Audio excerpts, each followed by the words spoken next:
Grant Wahl here with Brian Straus from Sao Paulo for SI.com. Like the U.S. team, we flew overnight from Natal, 3.5 hours back to Sao Paulo. Very little sleep, so we're sort of running on fumes here. But exhilarating night for the U.S. as they beat Ghana, their bogeyman team, ending the curse, and get 3 points in their opening game. A lot of positives to talk about, obviously, but you know, some injuries too, and so we got some information on that today. Yeah, it was a really rough game. Kyle Beckerman took a beating. Clint Dempsey had his face kicked in, and unfortunately for the U.S., both Josie Altidore and Matt Besler suffered hamstring injuries. Jurgen Klinsmann said that Matt Besler should be okay, that his removal at halftime was a precautionary measure, and he should be good to go. I thought, you know, despite the possession advantage that Ghana had and a lot of the crosses they were knocking in, especially in the first half, Matt Besler and Jeff Cameron really weren't too troubled by them. I thought Jeff Cameron was a monster in back, and Besler's organizational skills would be really helpful. Josie Altidore is another issue altogether. It looked pretty severe. Supposedly having an MRI, I don't know that U.S. Soccer and Jurgen really have much incentive to release them to us and the Portuguese before next weekend.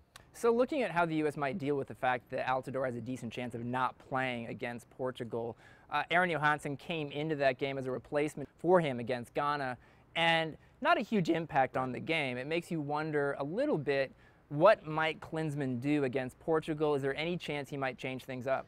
Johansson, I don't know that I blame Johansson for that. I mean, the U.S. couldn't string 3 passes together, and Johansson's a really good technical forward who thrives in combination with his teammates, and there were no combinations. Chris Wondolowski, more of a hybrid player. He is a guy you want to in the box, getting on the end of some passes. He's really good at finding those little slivers of space in the penalty area. Maybe he's an option, and maybe he's someone who would have come in if not for the injuries to Besler and Altidore. And then the other option might be going back to the 4-2-3-1. Playing Dempsey alone up top, putting both Graham Zusi and Alejandro Bedoya on the flanks, and playing that sort of false 9, perhaps, that we see Spain doing, letting Dempsey sort of come and go into the midfield as he pleases and try to work things that way. I kind of like that idea. Graham Zusi coming on as a sub the last couple of games, but I think he could be very effective as a starter. We've seen him do that before.